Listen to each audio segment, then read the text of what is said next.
नाम है हमारा विपिन मालवी और आप देखना शुरू कर चुके हैं संस्कृति परिवार। नए कृषि कानून को लेकर किसान जो आंदोलन कर रहे हैं उस पर आपका क्या कहना है? माननीय प्रधानमंत्री नरेंद्र मोदी जी ने संकल्प लिया है कि हमको किसानों की आय 2022 तक दोगुना करना है और मोदी जी जो कहते हैं वो करके दिखाते हैं और पूरी योजनाबद्ध तरीके से उसके पालन के लिए जो जो आवश्यकता होती है वो कार्य करते हैं और उसी के लिए ये नए कृषि कानून में संशोधन किए गए हैं, मॉडल कानून बनाए गए हैं, जिसके तहत आने वाले 2022 तक किसान की आय दोगुना होगी। ये दृढ़ संकल्पित है भारत की सरकार। लेकिन कांग्रेस और कुछ विरोधी पार्टियां किसानों को भ्रमित कर रही हैं, गुमराह कर रही हैं कि ये कानून किसान विरोधी है, जबकि इन्होंने ये कानून पढ़ा ही नहीं है। अगर जो भी ये कानून पढ़ेगा तो 100% सहमत होगा कि ये किसानों के हित में है, क्योंकि अभी तक जो भी सुविधाएं किसानों को दी गई है, जो कानून है वो सुविधाएं जारी रहेगी। यानी कांग्रेस कह रही है कि मंडियां बंद हो जाएगी, समर्थन मूल्य पे खरीदी बंद हो जाएगी, इसलिए किसान का रेट उसको रेट नहीं मिलेगा। लेकिन इस कानून के तहत मंडियां भी रहेंगी, समर्थन मूल्य पे खरीदी भी होगी, उसके अतिरिक्त किसान के खेत से, खलियान से और घर से भी किसान अपनी फसल बेच सकता ताकि उसका ट्रांसपोर्टिंग खर्चा बचे। अगर उसको मंडी से और समर्थन मूल्य से ज्यादा का ट्रांसपोर्टिंग खर्चा बचे, अगर उसको मंडी से और समर्थन मूल्य से ज्यादा मूल्य अगर कोई व्यापारी या पैन कार्ड धारी खरीदार उसकी उपज का उसके घर से, खलियान से, खेत से देता है तो इसमें कांग्रेस को क्या तकलीफ है? क्योंकि उसका ट्रांसपोर्टिंग खर्चा बचेगा, उसको बाजार से ज्यादा मूल्य मिलेगा, क्योंकि मंडी टैक्स इससे फ्री कर दिया गया है। तो व्यापारी को भी सुविधा रहेगी, जो टैक्स लगता है वो टैक्स नहीं लगेगा, तो किसान को जो टैक्स बचेगा वो किसान को ज्यादा मूल्य मिलेगा।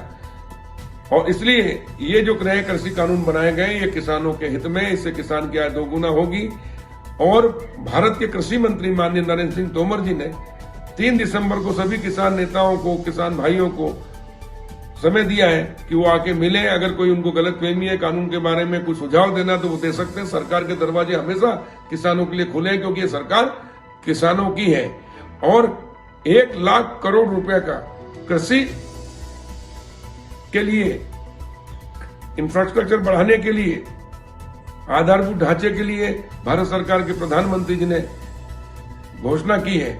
और एफपीओ बनाए जाएंगे, किसान कृषक उत्पादक समूह, जिनके माध्यम से अब गांव की प्रॉपर्टी के मालिकाना हक भी मिल रहा है। अभी तक कांग्रेस ने किसानों को तो गुलाम बना के रखा था, 55 साल तक सरकार ने किसानों के लिए कुछ नहीं किया। किसानों को आजादी तो मोदी जी ने दिलाई है गांवों को और किसानों को। 24 अप्रैल 2020 को जो प्रधानमंत्री स्वामित्व योजना लागू हुई है, अब किसान खेती भी करेगा, साथ में व्यापार भी कर सकता के लिए, इंफ्रास्ट्रक्चर बढ़ाने के लिए, आधारभूत ढांचे के लिए भारत सरकार के प्रधानमंत्री जी ने घोषणा की है।